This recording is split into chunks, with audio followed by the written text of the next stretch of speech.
Well, welcome back! Are you excited? I am. Excited, ladies and gentlemen, boys and girls. It's now time for Miss Jane Mcdonald. So here we are, everybody, with Miss Jane Mcdonald. How are you? I'm really, really well. Fabulous night, fabulous show. Oh, thank you so much. You're more than welcome. So you've got all new songs in this. Yeah, and I like to swap it around a bit, and I also like to do new things now and again. And with The Greatest Showman being out at the moment, I just thought this is a gift. So I've loved every minute, and the reaction to The Greatest Showman stuff has been phenomenal. So it was just perfect for me to put it in. And it's good for you, that number as well, isn't it? I won't tell them what they finish with because it's like, wow. And the costumes. Yeah. My goodness me, that frock at the end. Yeah, it's the second one. It's very Evita. It is. I've got a very good seamstress called Kay Healy, Angel Couture, and she's worked with me for years. So she does all my gowns, and she's doing all the arena stuff now, and she's working on sketches for next year already. So it's a massive production. It doesn't just happen like this. You know, there's all the, all the music to sort out, what we're doing. I mean, we're already working. We've got some big stuff for next year already, and the arena, we've just signed that off. So we all know what we're doing. Yeah, I'm doing Lee's Arena at Christmas. An arena? 15th of December. Don't be on your own at Christmas. Hey, there's no stopping you, is there? No. Do you actually get any time off? No. No, that's the only sort of side of it at the moment. That is. It's wonderful what's happened, and I could never have dreamt that this would be like this now. Yeah, So you've got, let's see what you've got at the moment. You've got your tour. Yeah. Tour, whichever way you want to say it. I'm posh me. You've got your tour, you've got Jane and Friends, you've got Cruising, which brought out an album from nowhere. And did so well. Well, that was like the highlight. It's like one of them old school programs, where you watch them and there's going to be a number at the end, a bit like Scylla. And there's going to be a number at the end, and you did them, didn't you? Oh, that's very nice. And I'm honoured to be in the same sentence as Scylla, so thank you for that. Well, you are modern day that's Scylla, lovely. really. That's lovely. Surprise. Anyway, so you've got that doing, and when you go on these cruise ships, though, a little bit, I'm just interested.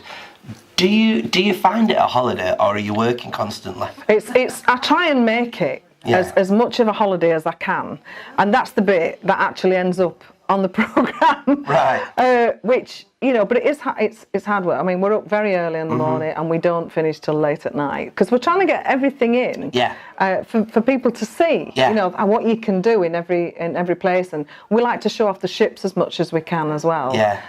And cruising's done so well for cruising.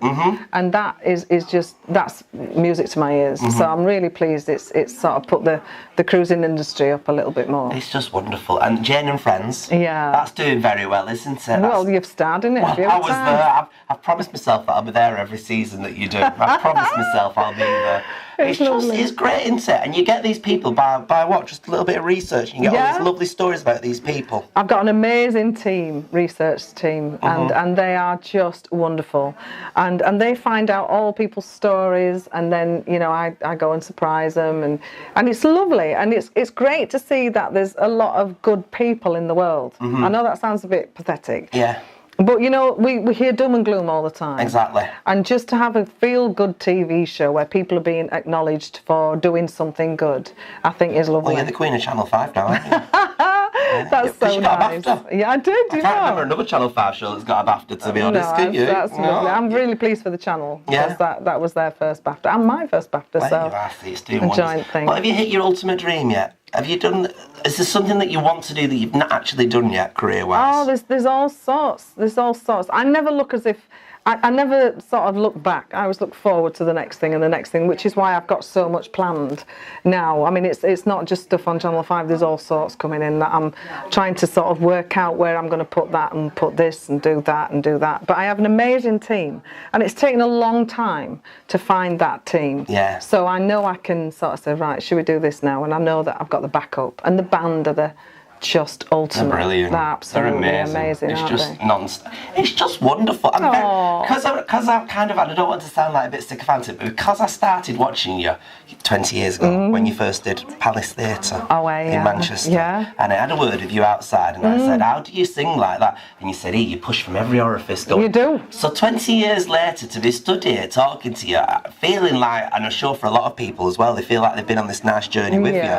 It's just lovely to see you going going and going and going. Oh, that's so nice of you. It's true. But it's true, I'd never take it for granted. I'm so grateful to each and every one of them when they come out and buy a ticket. And I'm so grateful that they get it. They get it and they enjoy it and they go for it. And that's it. And it's been announced now that you're going to be at the Lowry next year as well. Because we were a bit perturbed that we've had to fully travel the length and breadth of... I don't even know where I am, to be honest. No, we're in Wales. Wales. I can say I love you in Welsh, you know. Can you? Go on. But, now then, so, you're in... you'll have that. You're in the Lowry on the something of 5th of June. I'm terrible. I haven't even seen it. You're there anyway. Yeah, You'll be there. I think so, You'll have some nice new frocks. Oh, gosh, yeah. And we'll have another catch-up then, won't we? Oh, it'd be lovely. I do like this. Do you like it? I love a catch-up with you. It's great. Oh, we're bonded now, aren't we? We're bonded, yeah? Yeah, we're bonded and Get a bit drunk everything. now. You're going to have a cup of tea now. I'm going to have a glass of champagne. It's That's the so future. true. That's so true. I'm having a cup of tea. Belinda's having champers. Something wrong. It's all right. Thank you very much, Jane Mcdonald. Ta. Look who we've been joined by. It's our lovely Carlos de Behan. Do you have any titles before or after your name this year? Not just yet, no. No? Well, you should do, shouldn't you? Oh no, I haven't got my doctorate.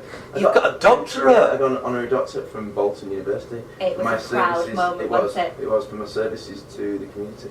You're doing a lot for the community though, aren't you? I enjoy that though. You're doing more and more for them. No, absolutely. You've got a new role, haven't you? Yes, I've been appointed as the LGBT advisor to the Mayor of Greater Manchester, Andy Behan. So I'm really excited about that as well, because it shows that Andy and Greater Manchester Combined Authority are actually taking LGBT issues seriously. We've got the LGBT Action Plan, which was put into place in 2016, and sort of Andy launched it in 2017. So part of what my role is to make sure that to make sure the action plan is implemented and that it delivers across Greater Manchester, that, you know, a lot of time and effort went into it. So it's about making sure that we deliver on it. And how does that make you feel when you get appointed to such a... I think it's the first time we've had this role as well, isn't it? It's a first for the UK. So you've gone down in history then already? I like being first at things, as you so rightly know. I prefer to come second, that's another story altogether. So you are the first one in the entire country? Yes. You must be, well... No, I'm buzzing. I am. I'm really buzzing about the fact that I'm excited. It's not just with me though. I've got a panel of other people across Greater Manchester, and part of that panel is going to bring so many different elements and so much specialist requirements to the panel, and also to make sure that we do deliver. So we've got people from all parts of the LGBTQ plus spectrum. And also geographically, there's people from all over Greater Manchester that are part of it. So on the actual panel itself, there's about 14, 15 people. But then on top of that, there's advisory to the panel that we've got. We're going to also have people from NHS on there, people from the ambulance service. We've got Greater Manchester Police. We've got the fire service. We've got Christine Burns who's done a lot of work with equality and trans. I've got Paul Martin from the Foundation. We've got Mark Fletcher from Pride. But also we've got Chloe Cousins from the Rainbow Noir, and also she's part of the Proud Trust. So there's a complete mix. We've got the Enfield to deal with sports and Pride Games. Because what I wanted to make sure is when we looked at the action plan, it catered for everybody who comes under LGBT. And you said about delivering things. What Yes. kind of things were decided that you are going to deliver on? Even from the fact of making sure that there's representation, you know, at the various Pride events to sort of give these keynote speeches and to sort of make things realistic. But you know, we've got to look at the differences. We've got to, for me, first thing I want to do is map out all the services we've got across Greater Manchester. Find out all the different groups, organisations, and what they actually deliver. Is there services in Rochdale that people can't access in Oldham? Then making sure that we do have facilities available for them to be able to access. And I've never thought of it like that. Because we've got, I mean, you know when you go on holiday, yeah, and you look through your brochure and you choose a hotel because it's got a swimming pool, it's got a sauna, it's got a gym, it might not have this, so it's got a black dog. I want to make it that simple that we find out first of all what services we've got. No, it's brilliant, and we are very Manchester-centric sometimes, aren't we? We feel that we've cracked it in the centre, so we've cracked it everywhere. But if you're reaching out to the outer areas of Greater Manchester, those are probably the ones that need it the most. And that's why I think it's so important when we've got all the smaller Pride events that take place. I mean, this weekend I'm going to go to Bolton. Bolton have got their Pride this weekend. But also, you know, we've seen Didsbury Pride, we've seen Levenshulme Pride, we've seen Stockport Pride. And I think it's great that you're doing that, and that people feel that they want to have them events. And do you know what? When I was at Didsbury Pride, it was really emotional in a way, because it was like, you know, in that period of the day, there's about 2,000 people that came during a 6-hour sort of slot, and it was very family orientated, and it was about people coming together to celebrate diversity, equality, and inclusion where they live, because there might be cases where, especially for young people growing up, wondering and thinking, were they gay, were they lesbian, were they bi, were they trans, but the only option that they have is to sort of come into Manchester, or can they go to an event that's down their road, near where they live, where there's pride flags there, there's people walking around hand in hand, and it was, I'm getting the hairs on the back of my neck sticking out, standing up, because I think it is about that engagement, the fact that, do you know what, it's okay to be who you are, you know. And we've gone to the days where, you know, it was a case of curtain shuffling when two people walk past. It's a case of, hey, come on in, let's celebrate your life, let's celebrate diversity.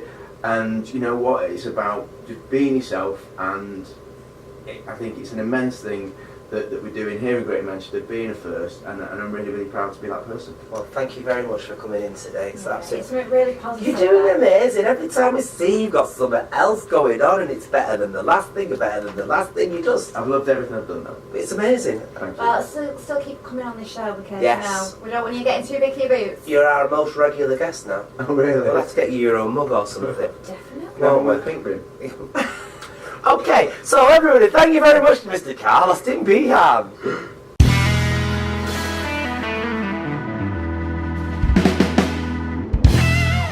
Hello everybody, here we are now in Sports Corner, everybody. And before we go any further, there is an important announcement for our Colin. Make an apology. Yes, I do apologise to Victoria Bass for not being having the full information in front of me. Yes, ladies were permitted to swim from the actual opening day, and they very kindly sent me a picture of the douche as well. So we now know it's just a shower. But you know what? So, what's the moral to this story, Colin? What's the moral? Wikipedia. Wikipedia. Don't trust Wikipedia. Don't trust all that. right? I was actually on their side, but I didn't go far enough, because it's all there. It's all there. They've got fantastic always go as site, far as you so can. It's my Victoria problem. Bass, this is for you. Well, yeah. Anyway, today, what are we talking about? We start talking about co-steering. Oh no, it's wonderful. 'Cause So good. I believe there's an expert in the room. Well, I did it. What I have to tell you, last week when I weren't here, we went to the Isle of Wight, and we were told about this co-steering. Now I knew nothing about it, nothing at all. I really didn't. And you get there, and it's quite an experience. But I'm not going to say anything, because probably you're going to mention it as you go. Well, right, yeah, because it's an adventure sport. Yes. And it's about traversing the rocks at sea level. Yes. Yep. And there's rock climbing and jumping off the rocks and swimming into sea caves. And things like that. traversing, for somebody who's a bit Spider-Man. blonde like me, yeah, it's that, isn't it? Yeah. Yeah, but when the time, basically, it's an extension really from like with kids. Right? We went in one where there's a cave, and they call it the washing machine.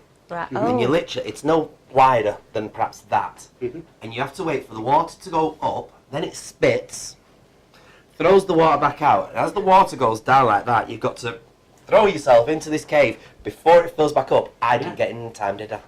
Story of my life. I could not keep it in enough. And I got trapped in there, and the water went like that. That's quite dangerous. Once you're in the cave, it's a big cave about as big as this studio, and the water comes in, and that's where the washing machine is, because the water goes rock, and it spins you around like you're in a washing machine. But surely, is there somebody monitoring who goes in and who goes out? Because it's... There is a You know. guide, but you have to sign your life away first before you do it, so there's no claiming. No, from a safety point of view, I mean, it's what's it, that you've got your equipment, so you've got your fancy helmet so that you don't bang your head. Yeah. You've got your wetsuit on, so you're nice and buoyant. Besides which, you've got your buoyancy aid. So you don't have to even be a swimmer I to would be able to do it. pay I good would money recommend it though. to get the photographs of you. Have No, I you look got any like Free Willy. photographs? Yeah, Evidence? yeah, I look like Free. As it was going over the I top. was waiting to be harpooned. Honestly, I was. And they teach you a thing called aggressive swimming, So as soon as the waves start picking up, you'll hear the man that's teaching you goes, aggressive swimming. That means go. And then you've got another form of swimming that I can't remember the word of, and that's basically where you bring your legs up, because you're in these rocks, and you're swinging, and you have to bring your legs up so that you don't get smashed into the rock over that way. You are really convincing me that I need to do this. It's great fun. And did you actually climb the rock and then do the jumping into the water? Now let me tell you, because I'm so brave, I did climb the rock, probably about as high as this windowsill, and jumped off into the sea. It does vary from 0 to 40 foot. Well, the highest one that we got near to was 15 feet. Wow. My other half, he was like Spider-Man, up there, jumped up there, jumped down. I tried thinking about getting up, and I got halfway. Imagine that's the rock face. I thought, yeah, I should do, shouldn't I? Not the wall. No. And I got halfway up, viewers, right? And I thought, I ain't playing this, so I just jumped back in. Yeah, off 7 foot. See, the thing with the rocks and jumping off the rocks, my fear would be there were more rocks at the bottom and I'd just go bang and hit them. There is. The teacher says to you, teacher says, jump into that bit there between that rock and and you'll be all right. Yeah, but don't go. But there's no accounting for weight. Because once you jump in there, you're going in, aren't you? And your hair. Well, that was somewhere else by the time I got to that point, I tell you. I am slightly special. And there's outlets out there to give it a try. Well, that's all we've got time for today's show, everybody. But we will catch you next week, like we say, from the breakout room. It's going to be fabulous. I am excited, but I'm thinking these probably aren't the right shoes to wear. I think probably not the right shoes. I'll wear flats, so it'll be mini me and Belinda next week, won't it? I might wear my favourite lesbian shoes, pair of Doc Martens. I'm thinking that's what I'll do. Yes. Okay, we'll see you next week on Your Manchester!